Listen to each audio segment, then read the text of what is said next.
They rolled into my driveway on matte black bikes like they owned the place. 6 men, no smiles, no words. The HOA thought intimidation would work. They didn't know I used to lead black ops behind enemy lines. Threaten me on my land? Bad move. Very bad. This is what happened next.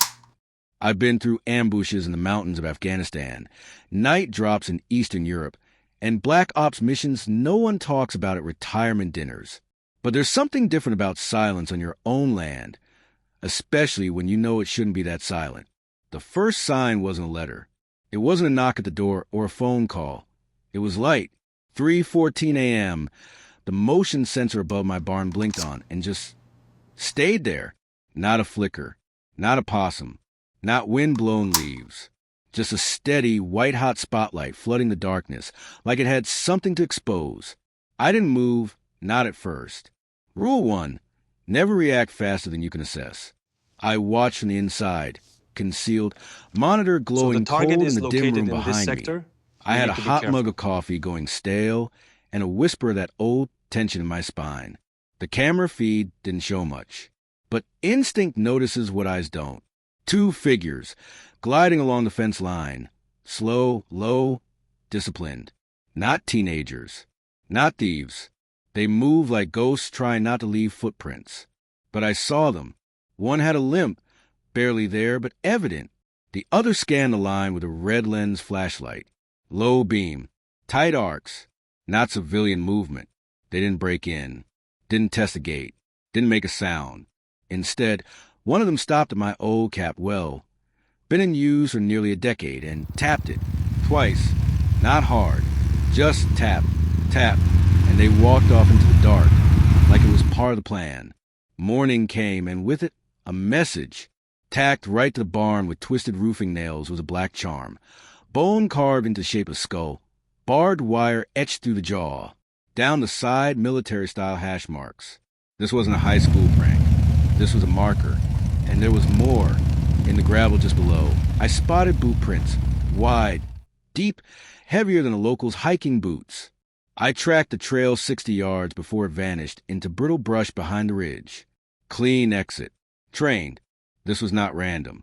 This wasn't some kids daring each other to sneak onto the spooky vet's land. Someone was saying hello, and I was already listening. She didn't knock. She didn't call. She just appeared. Like she'd been waiting behind the trees for the sun to come up.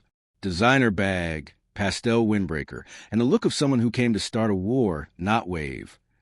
For hours after I found the charm nailed to my barn, she showed up.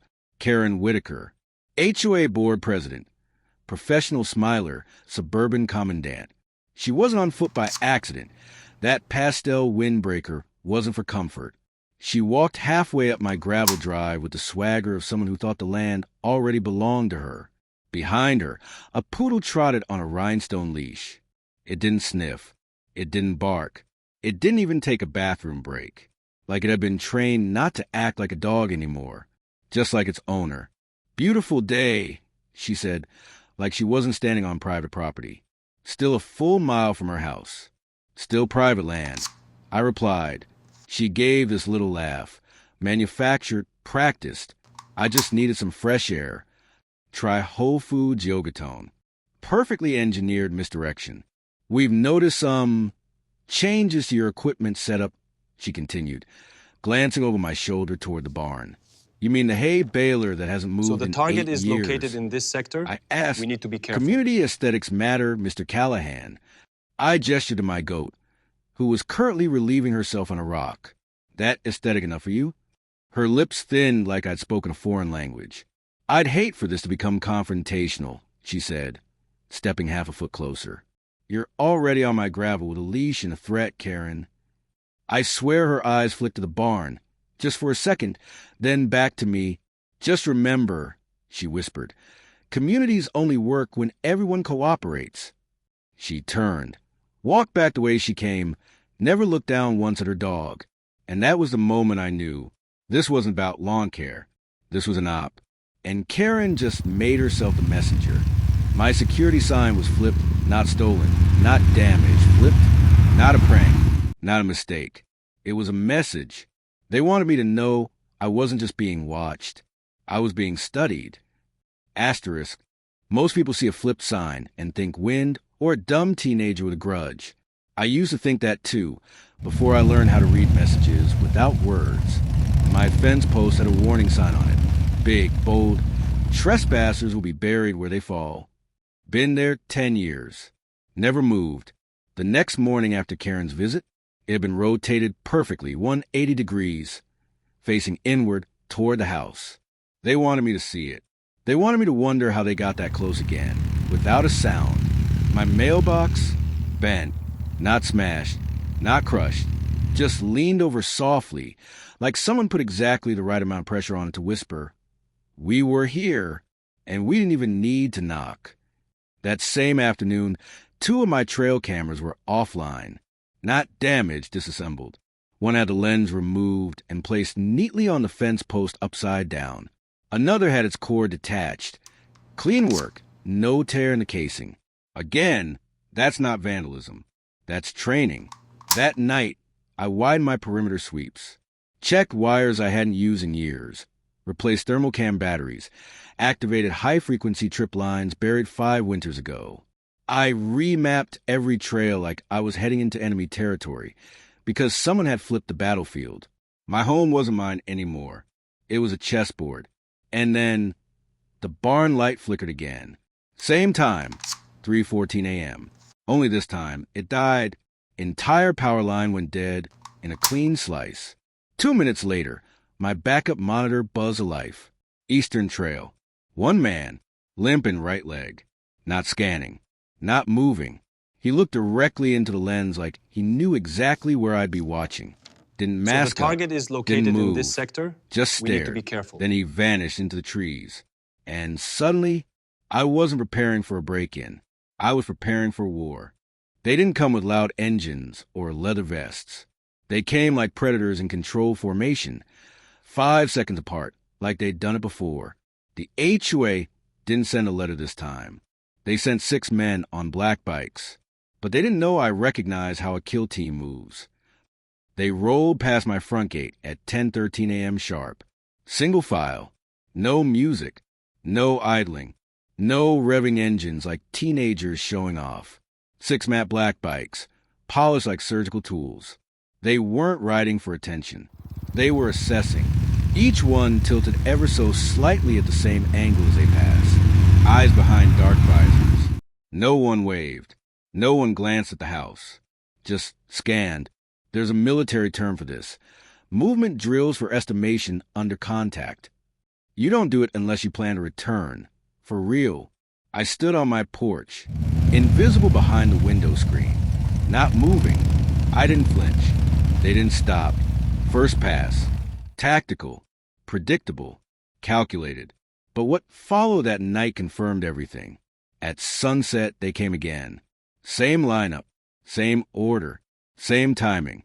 Except this time, one peeled off. Just for a moment. Just enough to put his front tire on the edge of my gravel. He didn't cross it. He just let it kiss the property line. Held there, revving once, 3 seconds, then reversed and rejoined the line. That wasn't a mistake. That was a fingerprint. A breadcrumb. A move on the board. Morning after, my mailbox stood bent at a 30-degree angle. Again, not smashed. Not broken. Just adjusted. More whisper than shout. My trail cams, 2 were down. One had its lens unscrewed and placed lovingly on top of my back fence. The other, the memory card was gone. Data removed. Not copied. Removed. No signal. No alert. Still warm. That day, the land felt different. The birds stopped chirping. The worst part? I found my goat not injured. Dead. No blood. No signs of a predator. Neck cleanly snapped. Leather strap tied around its rear leg. The knot? I hadn't seen it in years. Field binding. Silent livestock takedown. Exactly what we use in Kandahar for night extractions. One move away from war. And the enemy wasn't coming. They were already inside. I trained the man who left that knot. Taught him how to silence threats without leaving a mark. So the target is located in this sector? That knot wasn't just a message. We need to be careful. It was a memory. And it meant someone I once considered a brother. Just gave me 24 hours to respond before he stopped asking nicely. Goat's leg, field knot, efficient, silent, ominous. Not many people would recognize it, not without military experience. Certainly not someone from an HOA board. But I did, because I taught it. Back in Kandahar, we use that same rap to move livestock undetected. No noise, no trail, no mess. Precision over power. The signature on that strap, it was like finding a fingerprint frozen in time. Only one man I served would use that exact variation. An extra half-twist at the loop. Said it made the pull cleaner. Jake McBride, ex-Delta, my unit, my friend. Operational ghost ever since Honduras blew sideways almost a decade ago. I haven't said his name out loud in 7 years. Hadn't written it. Hadn't thought it. Hadn't needed to. Until now. I went to the garage. On the inside window, there was a single fingerprint on the glass. Left index. Angled. Perfect press. I lifted it. Ran it through a closed system biometric scanner I still keep just in case. I didn't expect a match. But it pinged. Jake. Clear as day. I just stood there for a long time, staring at the display, heart climbing slow and steady. Not with panic, but something worse. Recognition. This wasn't some thug hired through a Craigslist ad. Karen hadn't found bikers on a message board. Someone had reactivated a former Black Ops asset and sent him to knock on my front door. What I didn't know yet was why. But one thing was certain. Jake McBride didn't make mistakes. If he made a move on my land, it wasn't just tactics. It was personal. I didn't go looking for answers. I went looking for proof. But when I found Jake standing in the corner of that rotten bar, laughing like nothing had changed, I knew this wasn't a warning anymore. It was an initiation. The coordinates didn't come through official channels. They were buried in burner logs, pinged off a tower 11 miles out. One signal repeated every night at the same time. That kind of pattern doesn't just happen. The source led me to a nameless bar off a service road with no streetlights and less law. No sign. No windows. Just a half-lit, open, buzz hanging like a trap. I parked 2 blocks down. Neutral truck. Burn plates. No gear except a backup Glock, low-cap mag, and a photo. Me and Jake. Blood-smeared and grinning like idiots next to a mission truck back in Baghdad. So the target is located in this sector? Smell hit first. Grease, leather, spilled beer, and something burnt like rubber or plans. Nobody looked up. That told me everything. They were used to ghosts. I took a seat in the far booth. Shadowed. Line of sight to exits. Didn't order. Didn't blink. Then I heard his voice. Low, gravel rough. Whispering across a map spread open on a dirty bar table. We nudge again tonight. If he's still stiff, we escalate. Jake McBride. Alive. Positioned. Leading. He didn't see me. But the man next to him did. Tall. Clean-shaved. Eyes that scanned too slow, then stopped too long. On me. Trained. I left before that glance turned into a nod. Didn't speak. Didn't run. I just walked away. But I left something in Jake's saddlebag before I did. A folded photo. A .308 round. And a message scratched on the back. You owe me more than silence. Karen tried to evict me from my own land. Filed the paperwork with a smug little smile, like she'd already cleared the battlefield. But she didn't know I'd been in darker rooms, and walked out of all of them alive. 3 days after the bar, I received a formal relocation petition. Not a letter, not a request, a demand. Citing Clause 7.12.4c, something about non-participatory hostility. In other words, I wasn't a good neighbor. Signed by Karen Whitaker, of course. Seconded by John H. Myers, a man who doesn't exist. But I recognize the signature. Jake's handwriting. Exactly how he wrote his after-action briefs in Panama. I didn't go to war. I went to the meeting. HOA General Assembly. Folding chairs. Card tables. Coffee that tasted like cardboard. Karen stood up mid-sentence. Fake smile loaded. Mr. Callahan, you're not on the speaker list, she said. I'm not here to speak. I replied, I'm here to testify. I dropped a folder on the table. Receipts, recon photos, surveillance contracts marked Circle Alpha, a signed drone invoice, and her laptop metadata time tag in the uploads. This is fabricated, she snapped. The folder on your drive was called K Private Archives. Do not touch. I said. The room laughed. Her face cracked. Shoulders stiffened. This is a safe space, she muttered. So let's make it safer. And then the doors opened. My brother, Sheriff Callahan, stepped in behind me. No smile, just a badge and a warrant. You're framing me, she screamed. No, Karen, he said. So the target is located in this sector? We need to be careful. Karen didn't fall, she vanished. No charges, no mugshot, no press release. She didn't break. She was removed.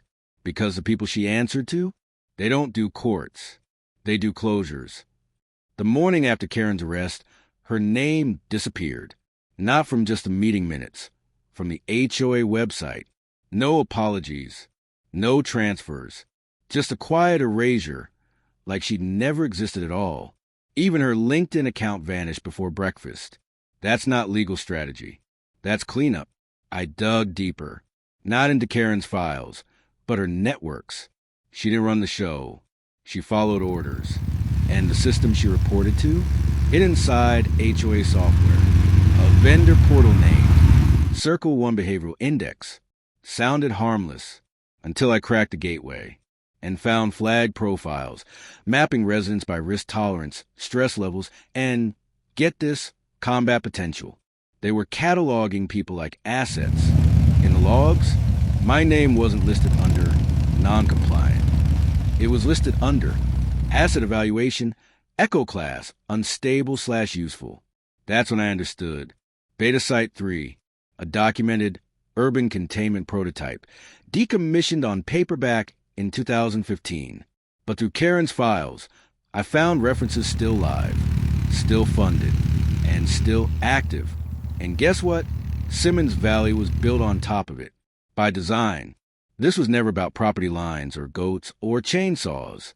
I was being tested. And whether by McBride, Reyes, or the Circle itself, someone had reopened a file I forgot I ever had. And they weren't finished. They thought I won. But war doesn't end when the noise stops. It ends when the ones pulling the strings put down the puppets. And the Circle? They're still holding the strings. My land is quiet again. No Karen. No bikes. No mailbox whispering threats. But the silence? It's wrong. Too still. Like someone hit pause, not stop. That package I found at the gate? Burner phone. Delta Force patch, modified. No eagle, just a black circle stitched in the middle. Inside, a simple message. Phase 3 initiated. Confirm asset deployment. They weren't trying to evict me. They were evaluating me. Testing if I'd break. Watching if I'd resist. Waiting to see if I'd fight back hard enough to qualify. But I don't run missions anymore. Now I burn them. So if they're waiting for confirmation, I'll give it to them. When I show up at the next site, first, so the target is located what would you do if your neighborhood was part of a secret experiment? Would you vanish or fight back? Tell me in the comments. Because what's happening in Simmons Valley, it's not fiction, it's a warning. Like, share, and subscribe, because this war is just getting started, and I'm not done hunting.